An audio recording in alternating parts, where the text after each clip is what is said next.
السلام علیکم عزیز طلبہ طالبات، شروع کرتا ہوں اللہ تعالیٰ کے پاک نام سے جو بڑا مہربان اور نہایت رحم کرنے والا ہے۔ آج ہم فیض جلندری کی نظم ہلال استقلال کی تشریح سمجھیں گے۔ اس لیکچر سے پہلے اس نظم کے پہلے 3 اشعار کی تشریح مکمل ہو چکی ہے۔ اس میں نظم کا تعارف اور شاعر کا تعارف تفصیل سے اس پہ بات ہو چکی ہے، وہ لیکچر آپ ضرور دیکھیں۔ آج ہم چوتھے، پانچویں اور چھٹے اور ساتویں اشعار کی تشریح سمجھیں گے۔ مختصر بتا دیتا ہوں کہ ہلال استقلال لاہور، سیالکوٹ، سرگودا کی عوام کو ان کی بے مثال جرأت اور شجاعت پر حکومت کی طرف سے دیا گیا اعزازی پرچم ہے۔ ہم اس کی تشریح اسی ہلال استقلال کے حوالے سے کریں گے۔ اگر آپ قومی پرچم، پاکستانی پرچم کے حوالے سے تشریح کرتے ہیں تو پھر آپ کے نمبر کٹنے کا امکان ہے۔ اگر آپ کے پاس کتاب ہے تو شعر نمبر 4، حسین ابن علی کے اسوہ مردانہ کا پرچم، برائے شمع ملت سوزش پروانہ کا پرچم۔ حسین ابن علی حضرت امام علیہ السلام کے بات کی گئی ہے۔ اسوہ کردار، نمونہ، زندگی گزارنے کا طریقہ، اسوہ مردانہ حضرت امام علیہ السلام کے بہادرانہ زندگی کا نمونہ کردار۔ سوزش پروانہ، پروانے کے جلنے کا عمل، شمع کہتے ہیں قندیل کو، شمع ملت قندیل جو رہنمائی کرنے والی ہو، شمع جو رہنمائی کر۔ اس کا ابھی ہم نے لفظی مفہوم دیکھا، اب محاورہ مفہوم سمجھتے ہیں۔ یہ پرچم حضرت امام حسین علیہ السلام کے دلیرانہ طرز زندگی کا پرچم ہے۔ یہ ملت کی شمع پر قربان ہونے والے عاشقان خدا کا پرچم ہے۔ حضرت امام علیہ السلام نے غلط کو غلط ہی کہا ہے، باطل کے آگے سر نہیں جھکایا، ظالم جابر حکمران کے آگے کلمہ حق کہنے پر آپ نے کوئی سمجھوتا نہیں کیا، ڈٹ گئے۔ جب بھی کبھی ضمیر کا سودا ہو، ڈٹ جاؤ حسین کے انکار کی طرح۔ تو حضرت امام علیہ السلام نے سر کٹا دیا، اپنے تمام جو اہل و عیال تھے، جو قریبی رشتہ دار تھے، اور ان 72 جانشان کو قربان کر دیا، لیکن غلط کو درست نہیں کہا۔ یہ ہم کو ایک عملی نمونہ پیش کر دیا، ہمیں یہ درس دے دیا کہ جب بھی کبھی حق بات کہنے کا وقت آئے تو آپ نے ڈٹ جانا ہے، ظالم کے آگے ڈٹ جاؤ۔ یہ حضرت امام علیہ السلام کی سنت ہے کہ حق بات کے آگے بولنا، آواز اٹھانا، یہ حضرت امام علیہ السلام کی سنت ہے۔ آپ نے قربانی دے کر جو ہے یہ بتا دیا کہ آنے والے وقت میں کبھی بھی جابر ظالم حکمران سے جو ہے اس کے جو ہے نقش قدم پر نہ چلنا، بلکہ اس کو روکنا۔ تو حضرت امام علیہ السلام کا یہ جو پرچم ہے، ہمیں یہ پرچم حضرت امام حسین علیہ السلام کے دلیرانہ طرز زندگی کا پرچم ہے۔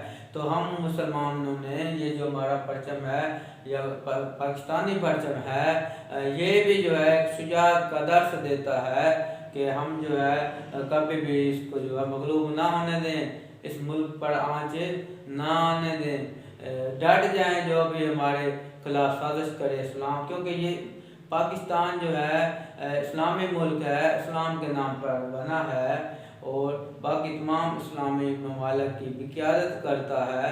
اس لیے یہ پرچم ہماری غیرت کی علامت ہے، اسلام کی سربلندی کی علامت ہے۔ حضرت امام حسین علیہ السلام کی طرح پاکستانی قوم اپنے ملک و ملت اور دین کی حفاظت کی خاطر اپنا سب کچھ قربان کر دے، یہ پیغام دیا ہے شاعر نے اس شعر کے اندر۔ اور حوالے کے اشعار ضرور لکھیں۔ غریب سادہ رنگین ہے داستان حرم، نہایت اس کی حسین ابتدا ہے اسماعیل۔ حضرت اسماعیل علیہ السلام کی قربانی جو حضرت ابراہیم علیہ السلام نے دی تھی، اس کی جو انتہا ہے، امام علیہ السلام نے اپنا سر کٹا کر یہ ثابت کر دیا کہ اسلام کی سربلندی کے لیے جان کی قربانی بھی دینا، اس سے بھی دریغ نہیں کرنا چاہیے۔ ہمیشہ جو ہے اللہ اور اس کے دین کی سربلندی کے لیے جو ہے ہمیں تیار رہنا چاہیے۔ یہ درس دیا حضرت امام حسین علیہ السلام نے ہم کو۔ اے وطن تو نے پکارا تو لہو کھول اٹھا، اے وطن تو نے پکارا تو لہو کھول اٹھا، تیرے بیٹے تیرے جانباز چلے آتے ہیں۔ تو جب بھی اس ملک پر دشمن نے میلی آنکھ سے دیکھا تو ہمارے جوان، پاک فوج کے جوان، انہوں نے سینے پر گولیاں کھائیں، انہوں نے جسم پر بم باندھ کر اپنے آپ کو کٹوا لیا، پر کچے اڑا لیے، لیکن ہمارے ملک پر آنچ نہیں آنے دی۔ تو یہ حضرت امام علیہ السلام کی اس شہادت سے ہمیں یہ درس ملا ہوا ہے کہ جب بھی کبھی تم پر دشمن میلی آنکھ سے دیکھے، یا کیونکہ یہ ملک اسلام کے نام پر بنا ہے، تو اسلام پر حرف نہ آئے، دین کی سربلندی کے لیے ہمیشہ ہم تیار رہیں اور دشمن سے جو ہے کبھی بھی ہار نہ مانیں۔ نیکسٹ شعر دیکھیں۔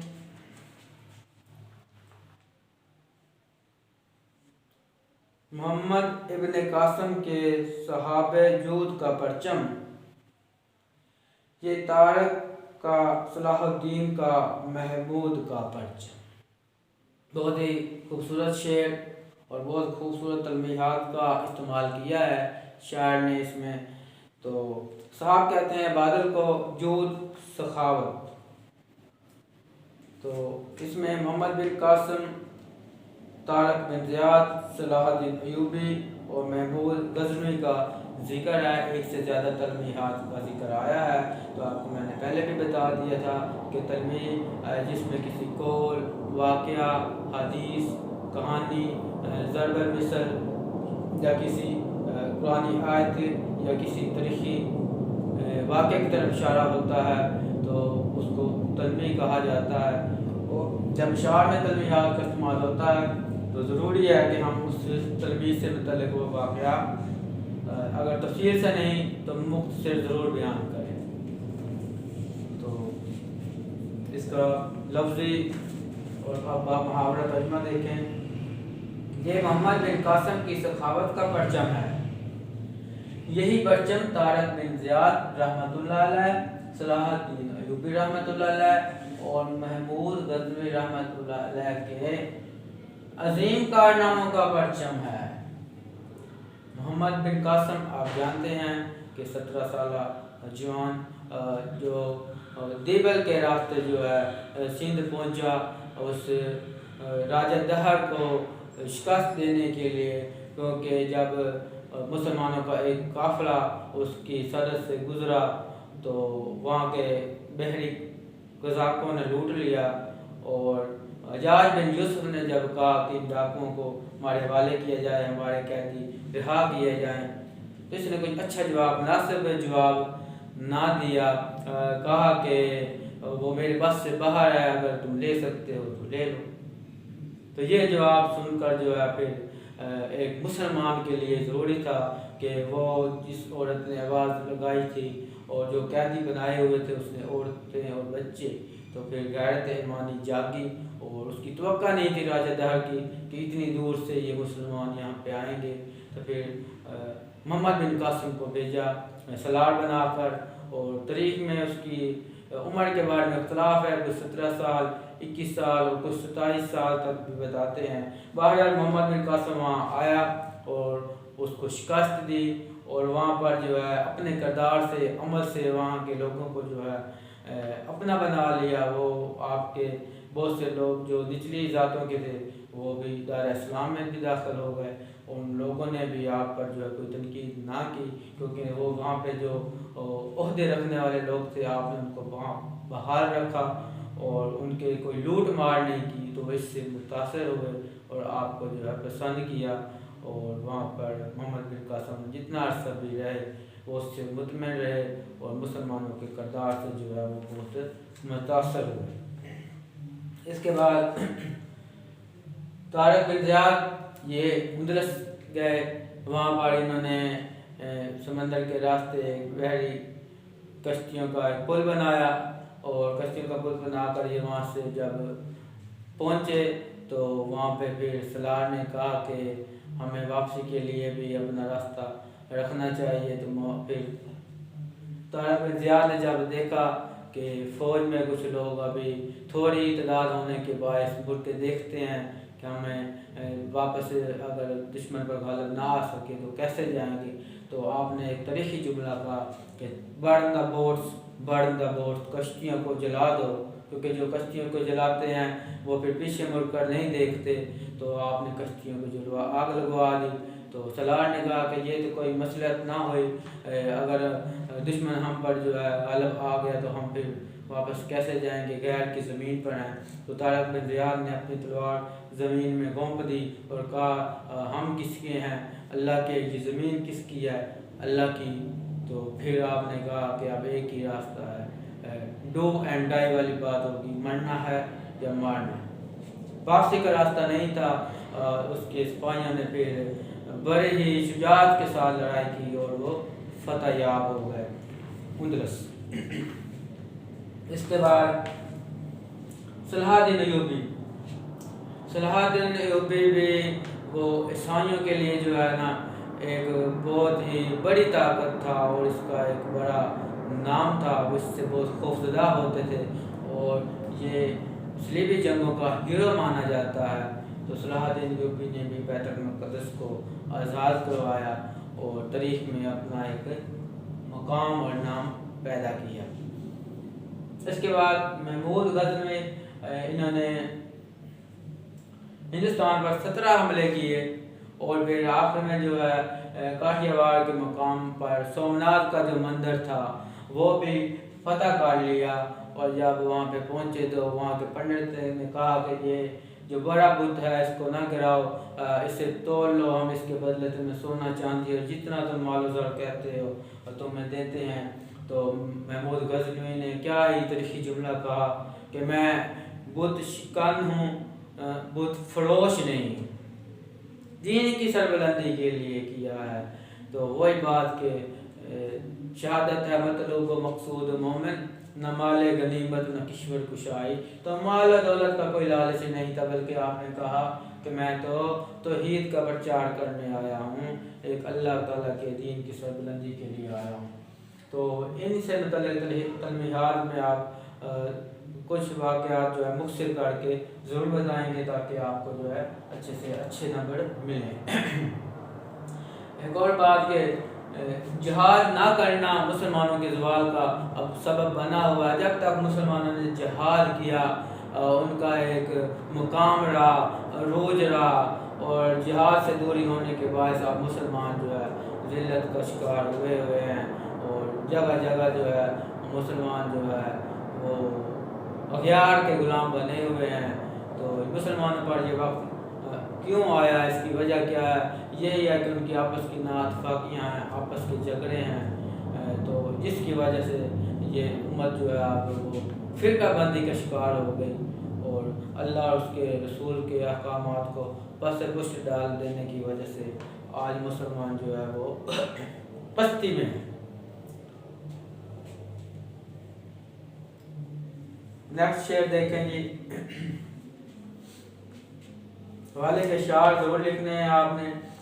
اللہ کے شعروں کو مت چھیڑنا تم ورنہ، اللہ کے شعروں کو مت چھیڑنا تم ورنہ، تکبیر کے نعروں سے دنیا کو بھلا دیں گے۔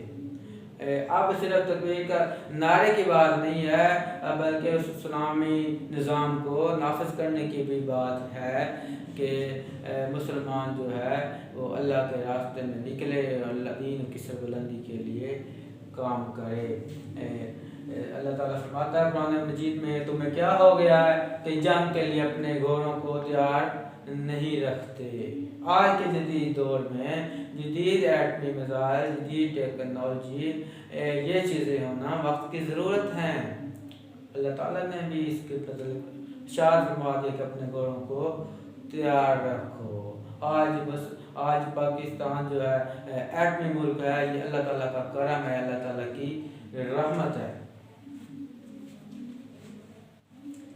یہ پہلا سبق تھا کتاب خدا کا، یہ پہلا سبق تھا کتاب خدا کا کہ ہے ساری مخلوق کنبہ خدا کا، ساری مخلوق اللہ تعالیٰ کا کنبہ ہے۔ نبی پاک صلی اللہ علیہ وسلم کی حدیث بھی ہے کہ تمام مسلمان ایک جسد خاکے کی طرح ہے، جسم کے کسی ایک حصے میں تکلیف ہو تو پورا جسم بے خوابی اور تکلیف میں مبتلا ہو جاتا ہے۔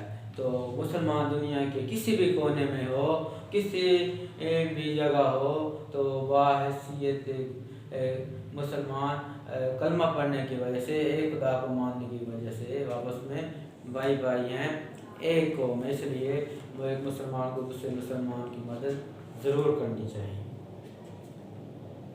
نیکسٹ ایک دیکھیں جی، یہ پرچم ہے نشان عالم میں فتح و کامرانی کا، زمین پر ابر رحمت ہے نوید آسمانی کا۔ کامرانی کا مطلب بھی کامیابی ہوتا ہے، اور ابر رحمت رحمتوں کا نزول۔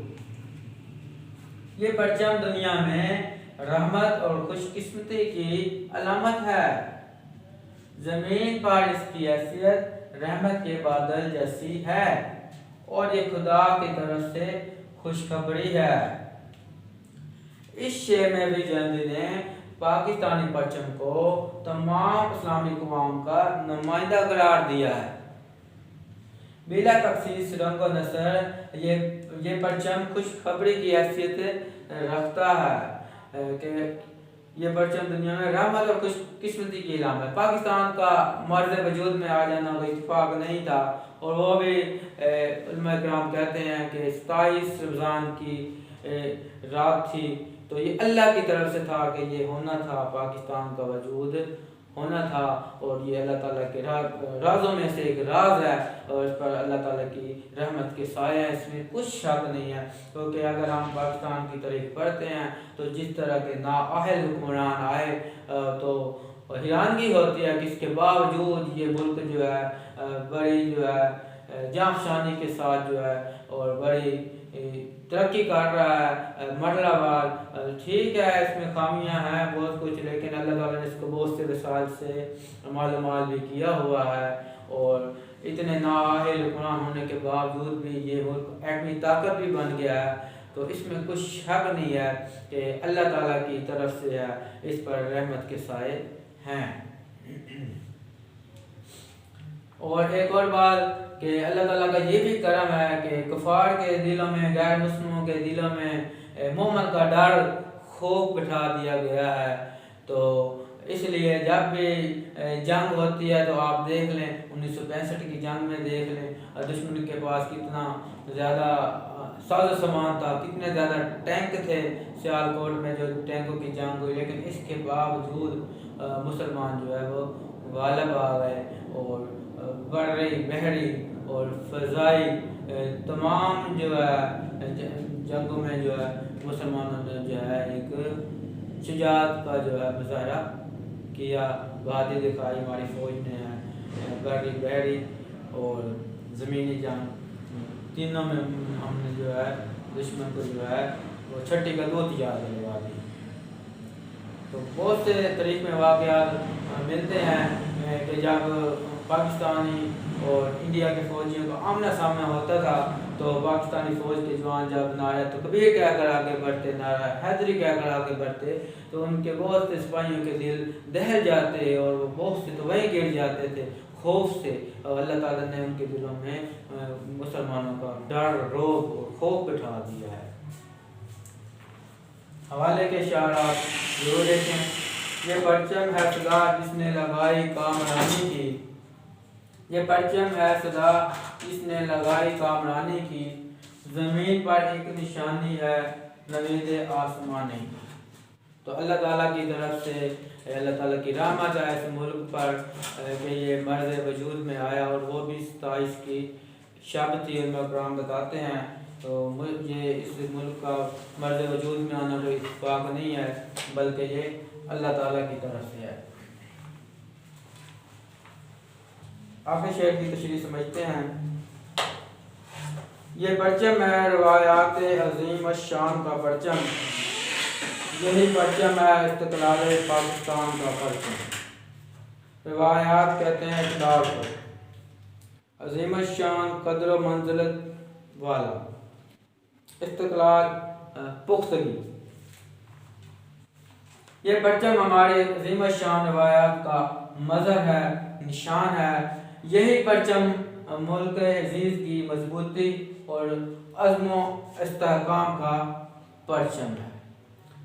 یہ پرچم اس پرچم کا عکس ہے جو محمد بن قاسم نے دیبل اس وقت کراچی کا پرانا نام، دیبل پر لہرایا۔ خالد بن ولید رضی اللہ تعالیٰ عنہ نے عراق و شام پر لہرایا، جو حضرت علی رضی اللہ تعالیٰ عنہ نے جگہ خیبر پر گارا۔ طارق بن زیاد رحمۃ اللہ علیہ نے اندلس پر لہرایا۔ فتح علی خان ٹیپو نے سرزمین میسور پر اپنے خون سے سینچا۔ تو اس کے اندر ہماری تاریخ ہے، روایات ہیں۔ تو یہ پرچم جو ہے ہماری غیرت اور حمیت کی علامت ہے۔ یہی پرچم ملک عزیز کی مضبوطی اور عزم و استحکام کا پرچم ہے۔ تو یہ پرچم جو ہے اس میں اللہ تعالیٰ کی رحمت بھی ہے کہ جب بھی کبھی برا وقت آیا ہے تو مسلمانوں نے ہمیشہ جو ہے اس کا ڈٹ کر مقابلہ کیا ہے۔ تیری عظمت مخالف سے منوائیں گے، تیری عظمت مخالف سے منوائیں گے، تیرا پرچم بلندی پہ لہرائیں گے۔ اللہ کے وعدے پہ مجاہد کو یقین ہے، اللہ کے وعدے پہ مجاہد کو یقین ہے، وہ فتح مبین فتح مبین فتح مبین ہے۔ ملت کے لشکر کا اظہار ہے یہ پرچم، ملت کے تشکر کا اظہار ہے یہ پرچم، اور حسن شہادت کا اقرار ہے یہ پرچم۔ کافر ہے تو شمشیر پہ کرتا ہے بھروسہ، کافر ہے تو شمشیر پہ کرتا ہے بھروسہ، مومن ہے تو بے تیغ بھی لڑتا ہے صفائی۔ تو کافر ہمیشہ ساز و سامان کی کثرت اور اپنی فوج کی کثرت پر جو ہے بھروسہ کرتا ہے، لیکن ایک مومن جو ہے وہ ہمیشہ اللہ کی ذات پر بھروسہ کرتا ہے۔ اللہ اور اس کا حبیب جو ہے ہمیشہ ہماری جو ہے فتح میں جو ہے ضرور ہماری رہنمائی ہماری مدد فرمائے گا۔ اللہ تعالیٰ اپنے حبیب کے صدقے جو ہے ملک پاکستان کی حفاظت بھی فرما رہا ہے اور اس کو مزید ترقی کی طرف گامزن بھی کر رہا ہے۔ انشاءاللہ آنے والے وقت میں پاکستان ایک بڑی طاقت بن کر ابھرے گا، اس میں کوئی شک نہیں ہے۔ جی طلباء، آج کا ہمارا یہ لیکچر مکمل ہو گیا، تو امید ہے آپ کو یہ لیکچر پسند آیا ہوگا۔ فخر بھٹی کے نام سے میرا یوٹیوب چینل ضرور سبسکرائب کریں، دوستوں کے ساتھ شیئر بھی کریں تاکہ علم کا یہ سلسلہ آگے سے آگے بڑھتا رہے۔ دعاؤں میں یاد رکھیے گا۔ اللہ حافظ۔